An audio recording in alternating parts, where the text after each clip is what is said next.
आइए आज के इस बेहद रोमांचक सफर में सीधे गोता लगाते हैं। हमारी पृथ्वी का 4.54 अरब साल का इतिहास सच में किसी ब्लॉकबस्टर महाकाव्य से कम नहीं है। सोचिए, चारों तरफ आग, भयानक विनाश और एकदम चरम ब्रह्मांडीय अराजकता, और फिर उसी के बीच से निकलता है जीवन का एक खूबसूरत चमत्कार।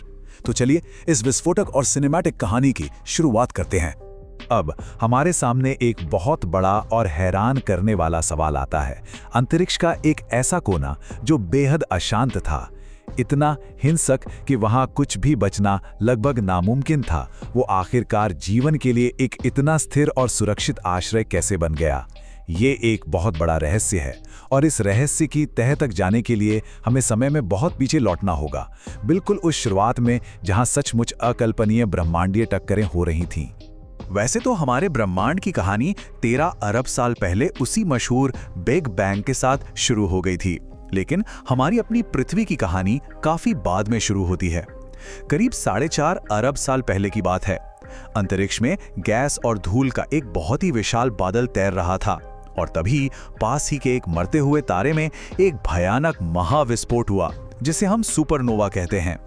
वैज्ञानिकों का मानना है कि बस उसी सुपरनोवा की भयंकर शॉकवेव और उसके रेडियोएक्टिव तत्वों ने इस विशाल बादल को अंदर की तरफ सिकोड़ना शुरू कर दिया।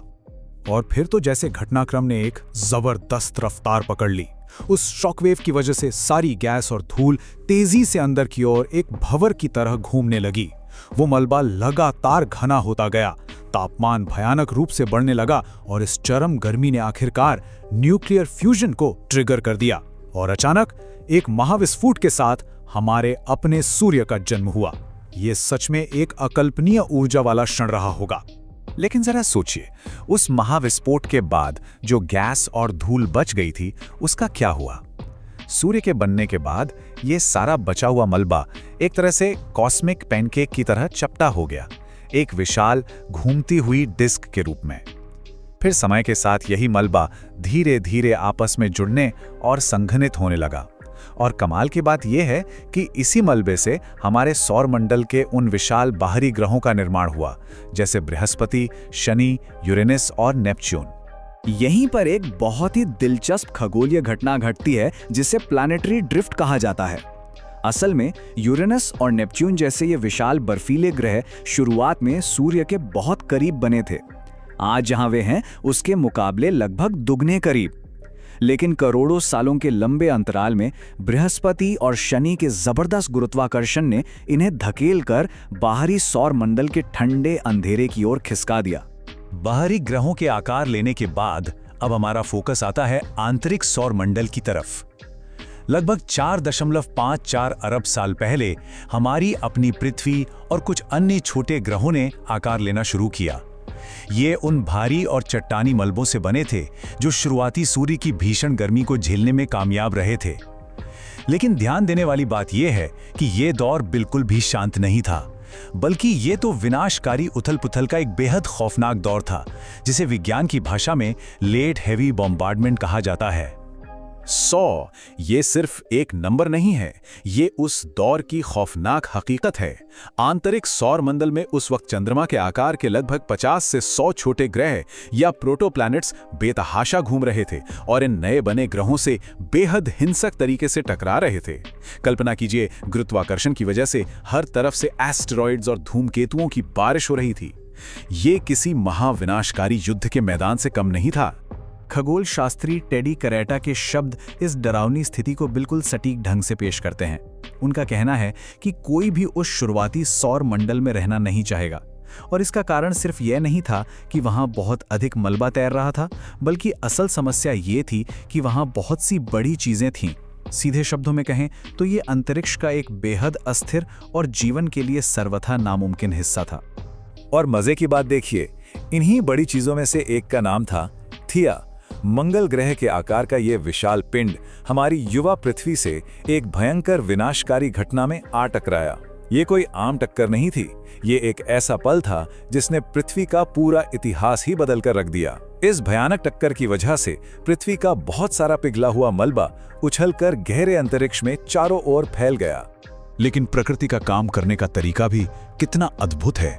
ये विनाशकारी घटना वास्तव में हमारे अस्तित्व के लिए बेहद जरूरी साबित हुई। अंतरिक्ष में बिखरा हुआ वही मलबा गुरुत्वाकर्षण की वजह से धीरे धीरे एक साथ आया और उसी से हमारे प्यारे चंद्रमा का निर्माण हुआ। सिर्फ इतना ही नहीं, इसी महाविनाशक टक्कर ने पृथ्वी के अक्षीय झुकाव यानी इसके टिल्ट को भी बदल दिया, जिसने आगे चलकर हमारे ग्रह की जलवायु को स्थिर करने का मंच तैयार किया ताकि भविष्य में यहां जीवन सांस ले सके। और फिर वो चमत्कार हुआ जिसका हमें इंतजार था। लगभग 3.8 से 3.5 अरब साल पहले के आसपास पश्चिमी ऑस्ट्रेलिया की चट्टानों में जीवन के शुरुआती सबूत उभरकर सामने आए। जीवन ने अपनी पहली सांस ले ली थी, लेकिन अंतरिक्ष से आने वाला खतरा अभी पूरी तरह टला नहीं था। 3.26 अरब साल पहले एक और बहुत ही भयानक घटना हुई जिसने इस नए जन्मे जीवन को फिर से गहरे संकट में डाल दिया। जरा इस बात पर गौर करें, एक विशाल अंतरिक्ष चट्टान जिसका आकार हमारे माउंट एवरेस्ट से 4 गुना बड़ा था, वो सीधे पृथ्वी से आ टकराई। हार्वर्ड यूनिवर्सिटी की प्रोफेसर नाडिया ड्रेबोन बताती हैं कि इस प्रलयंकारी टक्कर के कारण उन शुरुआती सूक्ष्म जीवों का बड़े पैमाने पर विनाश हो गया। एक पल के लिए तो ऐसा लगा मानो पृथ्वी से जीवन की कहानी हमेशा हमेशा के लिए खत्म होने वाली हो। लेकिन कहानी में यहीं पर एक बहुत ही सिनेमैटिक और नाटकीय मोड़ आता है। इस महाविनाशक टक्कर ने वास्तव में जीवन को फलने फूलने में एक बहुत बड़ी मदद की। कैसे? दरअसल इस उल्कापिंड ने हमारे महासागरों में फास्फोरस नाम का एक अति आवश्यक पोषक तत्व पहुंचाया और टक्कर से पैदा हुई उस विशाल सुनामी ने पूरे महासागर के पानी को ऐसे मथ दिया कि जीवन के लिए बेहद जरूरी आयरन उन सूक्ष्म जीवों तक पहुंच गया जहां वो पहले कभी पहुंच ही नहीं सकता था। प्रोफेसर ड्रेबोन की बात यहाँ एकदम सटीक बैठती है और ये दिखाती है कि शुरुआती जीवन कितना लचीला और जुझारू था। वो कहती हैं, हमें लगता है कि जीवन ने बहुत जल्दी वापसी की, इससे पहले की तुलना में और भी बेहतर परिस्थितियां मिली। सच में जीवन ने इन ब्रह्मांडीय विपत्तियों के सामने घुटने नहीं टेके, बल्कि उन्हीं की मदद से अपनी जड़ें और भी गहरी और मजबूत कर ली। चलिए अब समय में एक लंबी छलांग लगाते हैं। बात है 66 मिलियन साल पहले की, जब मेक्सिको के युकाटन प्रायद्वीप में चिक्सुलब क्षुद्र ग्रह आ गिरा। यह पृथ्वी के उथल-पुथल भरे इतिहास का एक और सबसे बड़ा टर्निंग पॉइंट था। इस महाविनाश के काफी समय बाद ही जाकर हमारा सौरमंडल आखिरकार उस शांत स्थिति में पहुंचा जिसे हम आज देखते हैं। 75% एक पहाड़ जितने बड़े क्षुद्र ग्रह की टक्कर से निकली ऊर्जा इतनी विनाशकारी थी कि उसने डायनासोर सहित पृथ्वी पर मौजूद 75% जीवन का एक ही झटके में नामो निशान मिटा दिया। ये हमारे ग्रह के इतिहास के सबसे डरावने अध्यायों में से एक है, जो हमें बार बार याद दिलाता है कि ये ब्रह्मांड कितना क्रूर और निर्दयी हो सकता है। तो आज स्थिति कैसी है? हमारी पृथ्वी की लगातार बदलती और सक्रिय भूविज्ञानिक प्रक्रियाओं ने समय के साथ इसके सभी पुराने घावों को भर दिया है, उन हिंसक निशानों को मिटा दिया है। लेकिन आसमान में चमकते हुए चंद्रमा के उन गहरे क्रेटर्स को देखिए। वह आज भी उस हिंसक और खौफनाक इतिहास का एक जीता जागता सबूत है, जिसे ब्रह्मांड ने मानो एक म्यूजियम की तरह सुरक्षित रखा हुआ है। टेबी करेटा का यह विचार इस पूरी महाकाव्य जैसी कहानी के सार को समेट लेता है। जरा सोचकर देखिए, अगर कोई भी स्थिति पृथ्वी को जीवन के लिए सबसे कम योग्य बनाती है, तो वो बिल्कुल वही स्थिति थी जिससे हमारी पृथ्वी शुरुआत में गुजरी है, और फिर भी अंत में सब कुछ कितना शानदार तरीके से ठीक हो गया।